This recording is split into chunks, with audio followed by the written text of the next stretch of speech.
Welcome back to another Explainer, folks. Today we are diving into a genuinely fascinating concept from Faith Forge.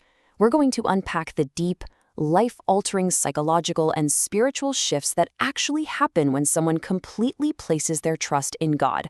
Now, it sounds super simple on the surface, but as we'll see, it fundamentally challenges pretty much everything in our human nature.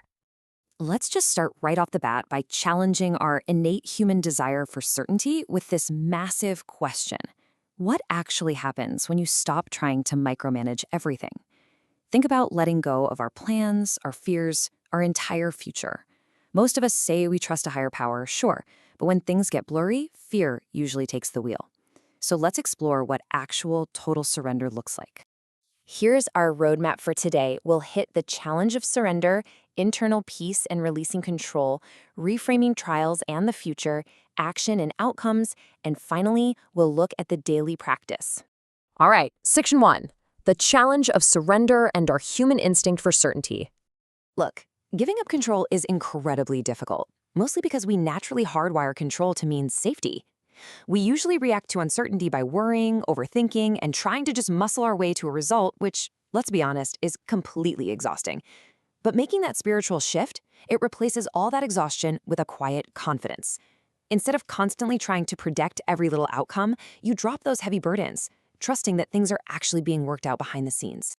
Moving right along to Section 2, internal peace and releasing control. This is where those first real internal shifts happen. And the very first internal shift is arguably the most profound one of all. You experience unexplainable peace. And to be clear, the source isn't talking about some circumstantial peace, where everything just magically goes your way. Not at all. It is an internal anchor that keeps you totally steady, even when life feels wildly uncertain. You still see the very real problems right in front of you, but you no longer feel consumed by them. Philippians hits the nail on the head here, describing it as a peace that surpasses all understanding, meaning it doesn't always make logical sense. And honestly, that is exactly why it's so incredibly powerful. This peace doesn't come from knowing the outcome. It comes from knowing the outcome is in God's hands. It's an assurance that the world just can't give and definitely can't take away.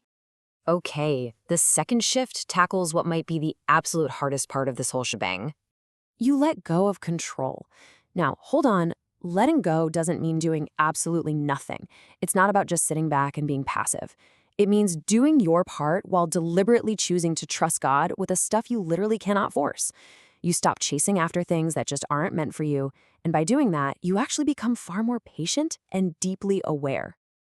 There's this ancient wisdom in Proverbs that advocates for trusting in the Lord and not leaning on your own understanding. We kind of trap ourselves into thinking that if we just plan enough or try hard enough, we can lock down the exact outcome we want. But real relief, that only comes when you accept that you won't always know how things are going to play out, and you purposefully choose to trust anyway. All right, into Section 3, reframing trials and the future. This is all about changing your perspective. The third shift brings up a super fascinating paradox. Your faith actually gets stronger through trials rather than being weakened by them. Typically, we react to pain like it's a giant setback, right? We ask, why is this happening to me? But trusting God flips that switch completely. You start viewing pain as purpose. You ask instead, okay, what is God teaching me through this?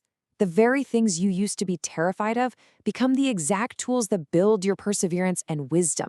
Which brings us to the fourth shift, and this one completely transforms our relationship with tomorrow. You literally stop living in fear of the future. As Matthew reminds us, do not worry about tomorrow, for tomorrow will worry about itself. Now, obviously, you still plan, you still care about where you're going, but you stop letting those endless what-if thoughts totally hijack your brain. The future stops feeling like this scary thing you have to survive and becomes something you can confidently walk right into. On to Section 4, action and outcomes, walking in faith. The fifth shift is where we take this internal mindset and finally turn it into real-world behavior. You become much more obedient to God's direction. Because, as the source points out, trust and obedience are totally intertwined. This means you're willing to step into something brand new, or maybe drop something super familiar, even when it makes zero sense in the moment.